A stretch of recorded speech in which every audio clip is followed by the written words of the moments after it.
Bonsoir à tous, bienvenue dans notre émission La Réunion Lula. On parle politique, on va parler de la primaire citoyenne. Vous avez vu les résultats. À La Réunion, il y a à peu près 1800 personnes qui ont voté. On en parle dans Causement Réunionnais.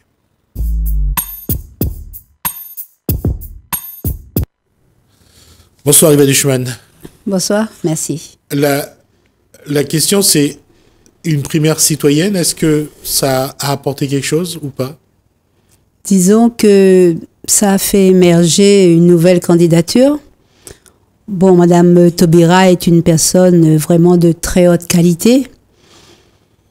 Cependant, ça va défavoriser, il me semble, je ne suis pas politologue, mais je réfléchis un peu, ça va défavoriser le PS, puisqu'elle va certainement prendre des voix du PS, et aussi prendre des voix aussi peut-être des écologistes, certainement.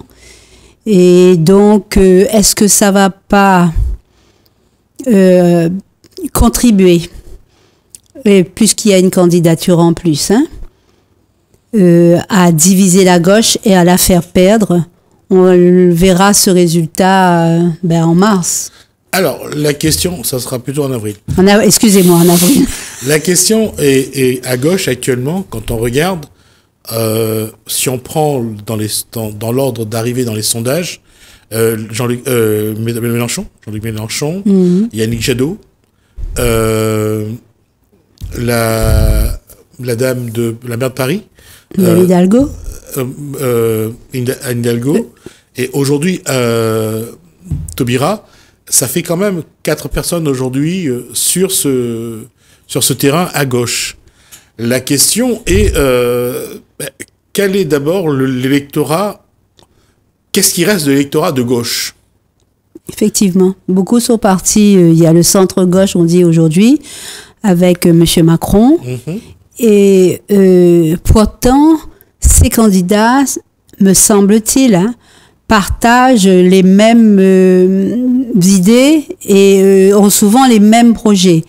Moi, ce que je regrette, c'est que cette union de la gauche ne s'est pas faite. Et comme elle ne s'est pas faite parce que les égos sont surdimensionnés, je dirais, c'est vrai, est-ce qu'on pense à soi ou est-ce qu'on pense aux Français?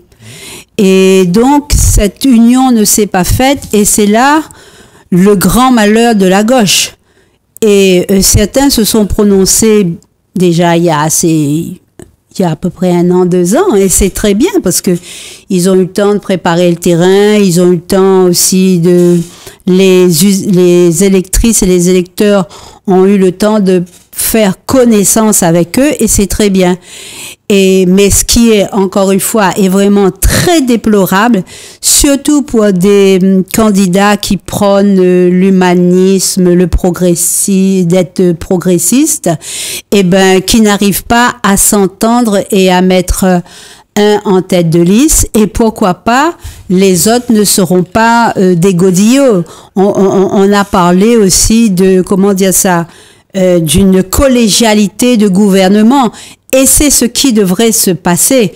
Moi, je crois pas en la baguette magique d'un seul homme. Et on voit bien ce qui se passe aujourd'hui. Un seul homme qui décide de tout. Et puis, il serait temps qu'il y ait une femme.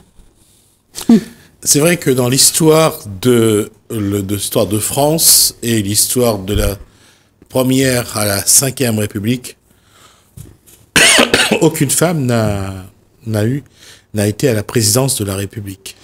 Je pense que les femmes sont, je vais employer un terme, les manger par leurs propres camarades, par les éléphants de leur propre parti.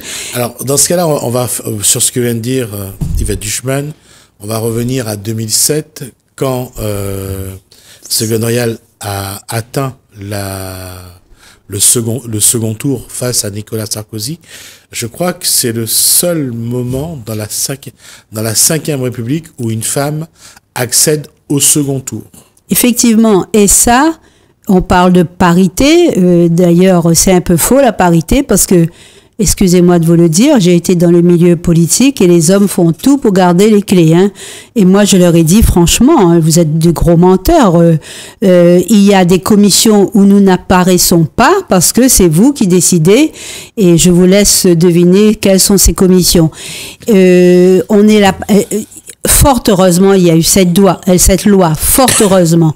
Mais il y a encore beaucoup de travail à faire, on le sait bien, hein, pour qu'il y ait une vraie parité et aussi un vrai respect de la femme. Parce que quand on est candidate, on voit souvent, les journalistes aussi, excusez-moi de vous le dire, les médias, interrogent beaucoup, moi je l'ai vécu, hein, les hommes, mais n'interrogent pratiquement pas les femmes. Je l'ai vécu en politique. Je ne tire pas le boulet sur personne, mais je dis, ni sur les médias, mais je dis qu'on a besoin de grandir dans cette société et que les femmes ont toute leur place à prendre dans cette société. Nous le savons bien, vous et moi, Gismi. La place de la femme, quand on regarde l'évolution, et on va faire un petit peu d'histoire, si ça peut amener quelque chose, est-ce que la femme a eu droit de vote à quel moment en France? En 1945. Elle a voté la première fois en 1945. Et on regarde l'évolution de la place de la femme dans la société française et à quel moment elle a eu droit d'ouvrir un compte sans l'accord ou pas de son mari, à quel moment elle a eu droit de faire telle ou telle chose. D'avorter. Et 75 pour l'avortement. Simone Veil, et là c'est la gauche qui va voter, c'est pas la droite, c'est la gauche qui fait passer la loi de Simone Veil, et on voit que la gauche va beaucoup apporter justement dans l'évolution du statut de la femme. Bien sûr. Et c'est pour ça qu'il faut qu'ils s'unissent. La femme, la gauche a fait en sorte que la femme soit présente sur les listes, que par exemple à la région ou au département, un homme, une femme, c'est la gauche qui a bataillé pour ça. Et le paradoxe, c'est que la gauche n'arrive pas à s'entendre. C'est ça. Je vous dis, ce sont des gens qui sont profondément humanistes, mais il faut qu'ils aillent chez le médecin ou le psy et qu'ils fassent baisser leur ego. Pour que ils puissent s'entendre entre eux et qu'il y ait donc une décision pour que quelqu'un passe devant. Et encore une fois, moi je crois qu'aujourd'hui, il faut gouverner ce pays en collégialité, c'est-à-dire les ministres, des vrais accompagnements. Le problème, c'est que quand De Gaulle demande la rédaction de la Constitution, qui est voté donc le 4 octobre 1958. La question, c'est que il fallait, De Gaulle voulait un pouvoir présidentiel. Il faut changer. Moi, je suis plus d'accord du tout avec cette vieille constitution qui n'est plus du tout adaptée. C'est comme l'Église, ça. L'Église, ce qu'elle dit, c'est bien, être bon, s'aimer, tout ça, c'est bon. Mais sauf que vous l'avez bien vu ces derniers temps, les scandales qui ont été causés, elle n'est plus du tout adaptée à notre monde qui a changé. L'Église ne change pas, notre monde change tous les jours. La 5e Constitution, excusez-moi, nous, on a toujours été pour faire la 6e Constitution parce qu'il y a des dispositifs, notamment en matière de vote. Pourquoi ce sont ceux qui sont les plus riches qui peuvent toujours se présenter, pourquoi il y a des choses qui sont vraiment très mal faites en matière de loi, je vais pas les citer, et donc ça ne participe pas vraiment à une vraie, si on peut dire encore le mot aujourd'hui, parce que le mot il est tellement galvaudé et surtout pas suivi, une vraie démocratie. Si on reprend l'histoire des institutions en France, le vote pour le maire, au départ, c'était les plus riches qui votaient. Donc, qui faisaient voter. Et qui faisaient voter. Mais je crois que ça continue, hein. Tout à fait. Voilà, parce que, excusez-moi, mais moi, je vois déjà des contrats qui sont distribués, des boîtes de chocolat, je les vois déjà, hein. Et là où j'habite, et voilà que je viens chez toi alors que je t'ai pas invité. Et puis, qu'est-ce qui manque encore? Contrat, boîte de chocolat, calendrier, bon, ben, à l'effigie du personnage. Tout ça, ça influence, mais surtout aussi de l'argent. Ça, je l'ai vu aussi. Et ben, comment voulez-vous que le pauvre usager qui ne travaille pas, qui a une famille nombreuse, qui a un mauvais logement, eh ben, lui, il croit aux promesses électorales. Mais bon, et ça, on le voit, mais on laisse faire.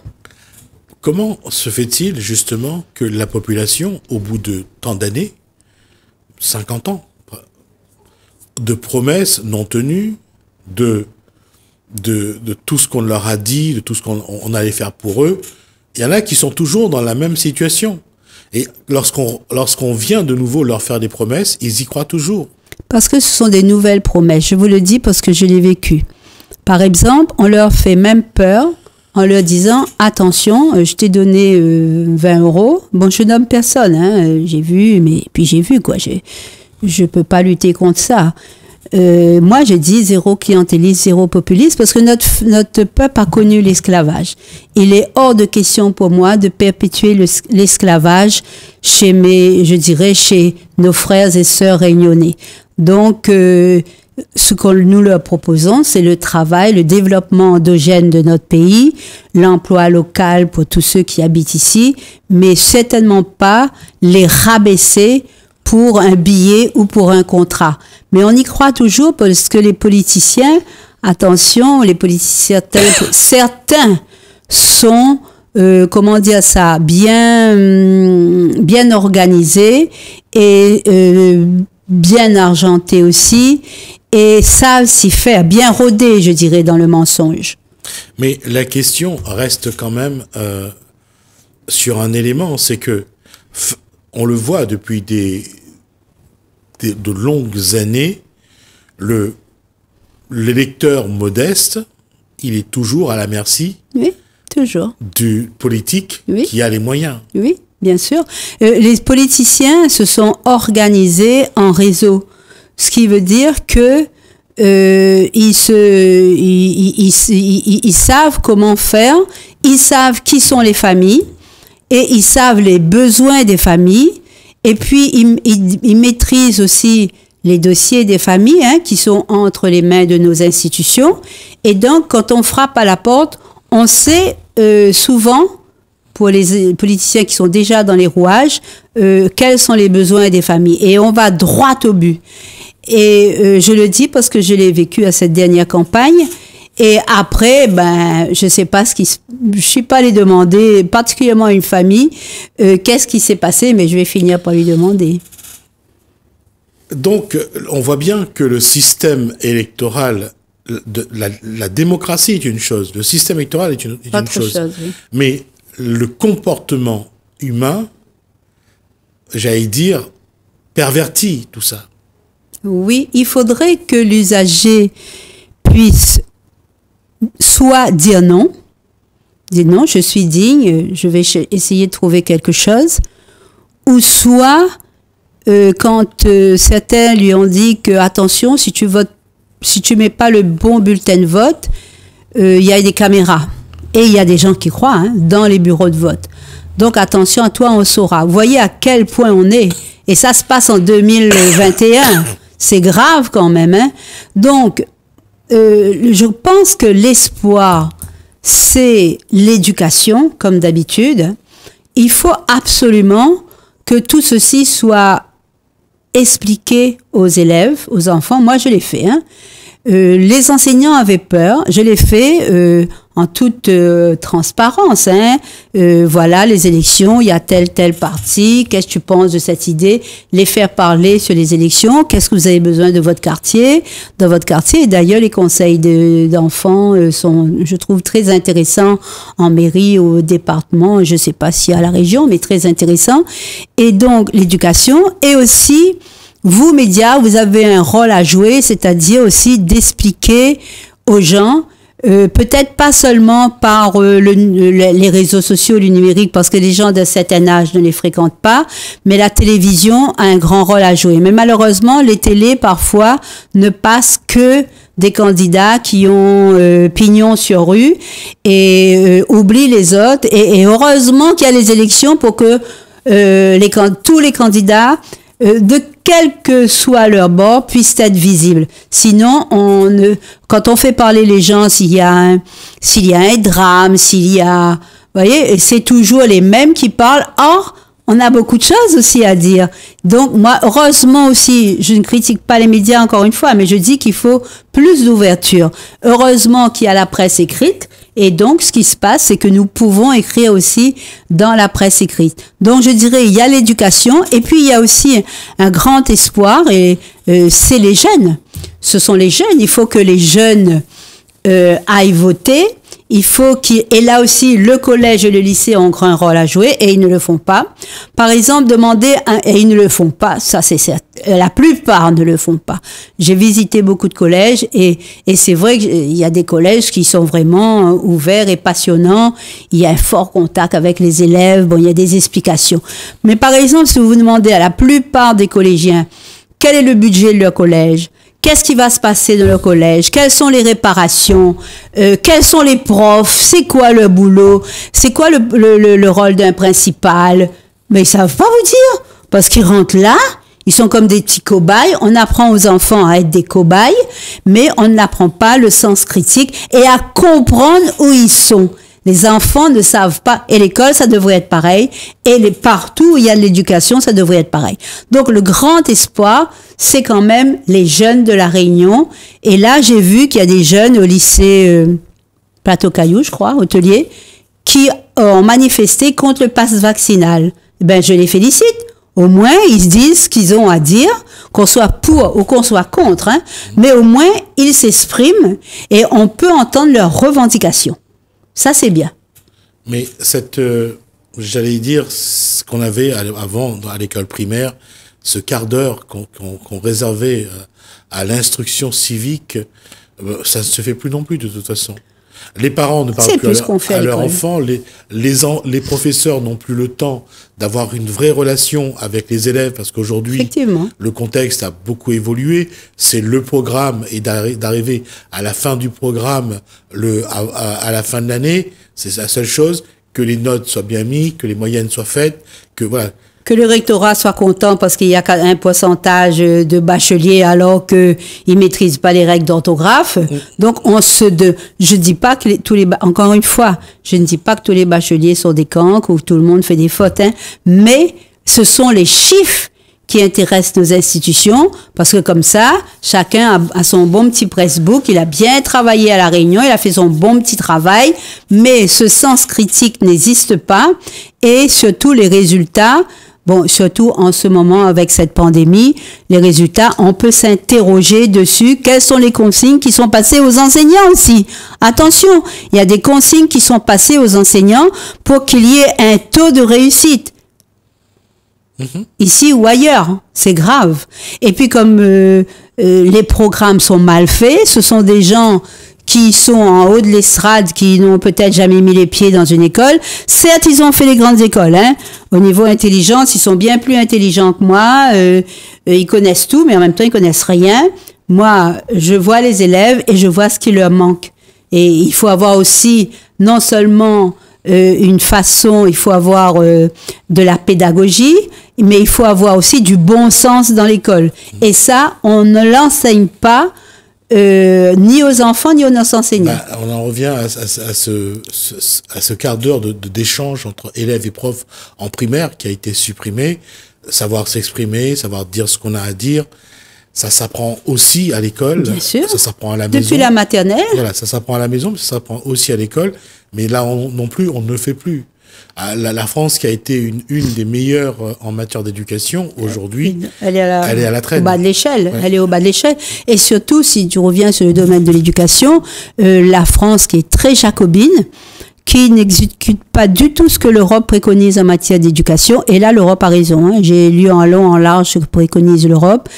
L'Europe a raison, mais c'est pas suivi par la France, hein, ou très peu. Et ici, on commence, et je dirais même mieux que les politiciens qui étaient complètement contre le bilinguisme avant, Et ben maintenant, ils sont carrément pour, mais moi, je leur ai dit, il y a des Réunionnais qui sont battus toute leur vie, qui sont morts, méconnus, insultés, dénigrés, avant de vous vanter sur les réseaux sociaux, vous avez fait les états généraux du multilinguisme, et ben faites d'abord honneur à ces gens-là, parce que ce sont eux qui ont porté la croix. Et j'ai un grand respect pour eux.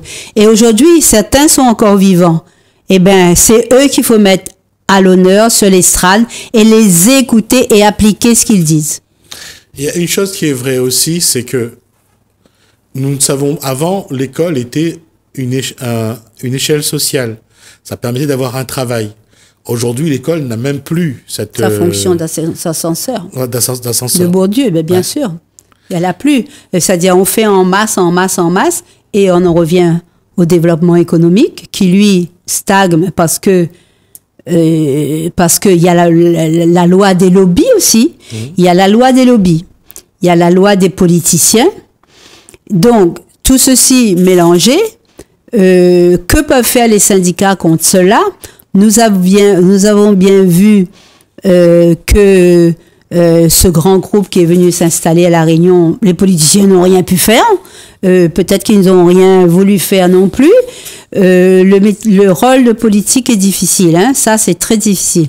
Mais cependant, ceux qui dirigent, ceux qui sont à la tête de nos collectivités doivent peser fortement le pour et le contre. Et ils ne l'ont pas fait, par exemple, dans ce cas.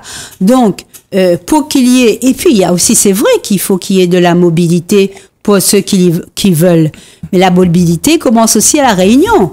Donc, il faut ce fameux...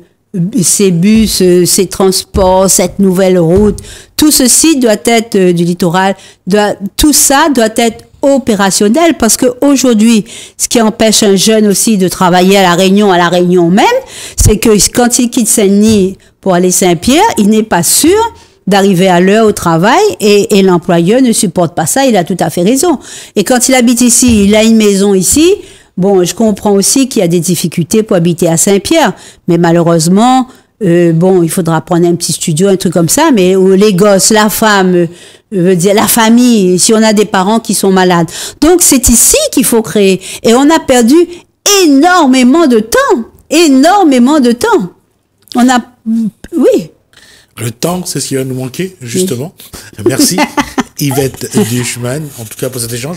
On a l'occasion de revenir sur cette façon de regarder la politique et de voir que finalement, la démocratie n'est pas en danger, mais il faudrait que la population reprenne le pouvoir. Main. Merci Yvette Duchemin. Merci. On va marquer Télécréole. On va marquer une pause, on se retrouve juste après.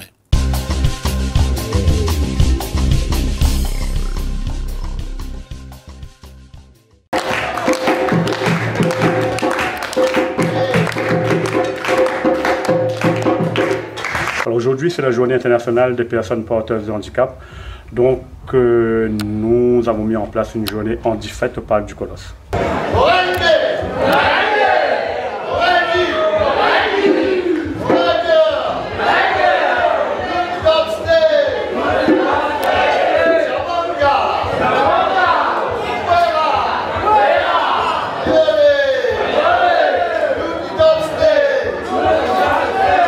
La politique du handicap à Saint-André, comment vous le concevez? Alors, avec la nouvelle municipalité, donc je suis élu depuis juin 2020, nous essayons de mettre en place tout ce qui dit handicap sur Saint-André. Parce qu'on se rend compte que, sans vouloir porter de jugement, ça n'existe pas. Pour moi, il n'y a aucun accompagnement pour les personnes porteuses de handicap. Il y a le CCAS qui essaie de faire un minimum, qui essaie de mettre en place des activités, mais on voit encore qu'il manque ce lien vers le public, vers les familles, vers les personnes qui sont porteuses de handicap et qui sont chez eux. Il y a encore ce grand manque à Saint-André, et c'est à cela que nous voulons pourvoir aujourd'hui. Quelle est votre vision de l'handicap? Comment le faire évoluer? Comment améliorer la vie des personnes handicapées? Alors, la vision du handicap, c'est des personnes qui ont besoin de nous, qui n'ont pas besoin peut-être pas d'aide, mais qui ont besoin d'un accompagnement, qui ont besoin de trouver des solutions, d'avoir des solutions à leurs problèmes. Et voilà, et l'accompagnement, c'est d'être présent, d'avoir une écoute déjà, une écoute, un endroit où ils peuvent venir, ils peuvent être rassurés, ils peuvent être écoutés.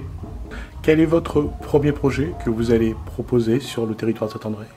Nous, le premier projet, il est là aujourd'hui, c'est la journée Handifête. C'est faire une journée qui va se pérenniser tous les ans pour permettre aussi de valoriser les jeunes, que ce soit les établissements ou des jeunes dans le milieu ordinaire qui travaillent, qui sont là, qui font des choses et mettre tout ça en valeur.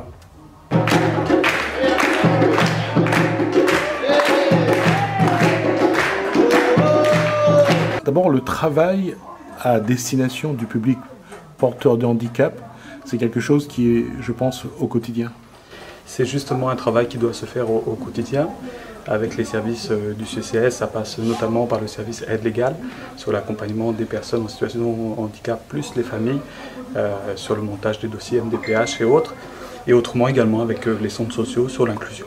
Quelles sont les actions que le CCAS mène à destination du public porteur de handicap? Comme on le disait, donc favoriser l'inclusion à travers les activités qu'on met en œuvre pour les familles de manière globale. Donc essayer d'insérer les personnes en situation de handicap, notamment avec le partenariat avec la LEFPA. Et ensuite de favoriser leur accueil, le développement de leurs droits au sein des différents services du CCAS. Si des éléments du public de Saint-André souhaitent vous porter leurs problèmes au CCAS, comment ils doivent faire? Alors directement au siège du CCAS, domaine de la Vanille, sur les jours de semaine, donc de 8h à 4h. En ce moment, par rapport à la crise sanitaire, sur rendez-vous, et au service aide légale et également au service pôle solidarité et handicap. Quel va être l'événement 2022 pour le CCAS à destination du public porteur de handicap? C'est continuer notre politique d'inclusion à travers les différentes actions familles et puis c'est maintenir cette manifestation. On a fait une première édition qui était, on va dire, un coup d'essai aujourd'hui au Parc du Colosse. 2022, on souhaite que cette manifestation prenne beaucoup plus d'ampleur et qu'on arrive à l'étoffer en associant beaucoup plus ce public.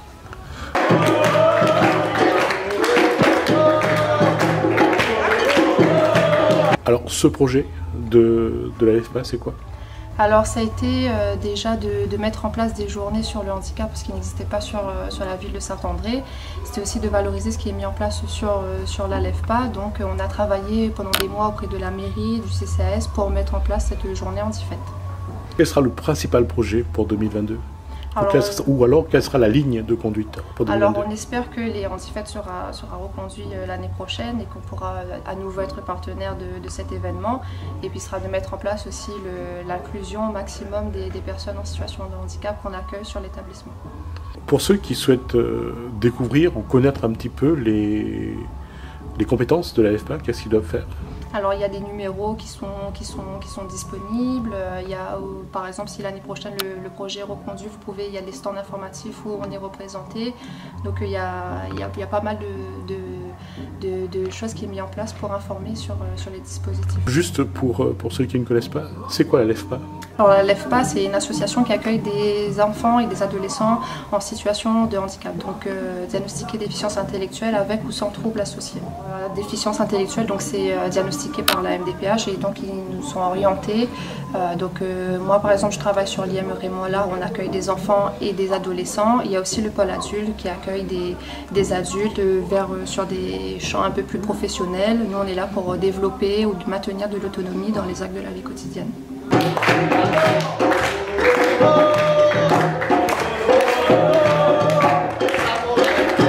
À l'IM Raymond Allard, nous accompagnons des jeunes de 14 à 20 ans et moi je travaille sur un dispositif qui concerne les jeunes accueillis sur l'amendement Creton, donc en fait qui ont plus de 20 ans et qui travaillent l'inclusion en milieu ordinaire. Aujourd'hui, sur cette journée internationale du handicap, en fait, nous avons profité pour travailler avec des partenaires avec lesquels les jeunes ils sont déjà en inclusion, pour faire connaître les partenaires, pour découvrir de nouvelles activités, montrer que les jeunes sont accueillis en institution, mais aussi dans le milieu ordinaire autour d'activités telles que le jardinage, telles que le sport ou bien d'autres activités. Aujourd'hui, spécialement pour cette journée du handicap, donc les jeunes de l'IME ont préparé différents spectacles autour des activités qu'ils pratiquent quotidiennement. On a des prestations de meringue, prestations de percussion, de la danse, aussi du jardinage. Et les jeunes aujourd'hui, on les voit épanouis, contents de cet événement organisé pour eux. Tous se sont amusés et prennent plaisir dans cette journée.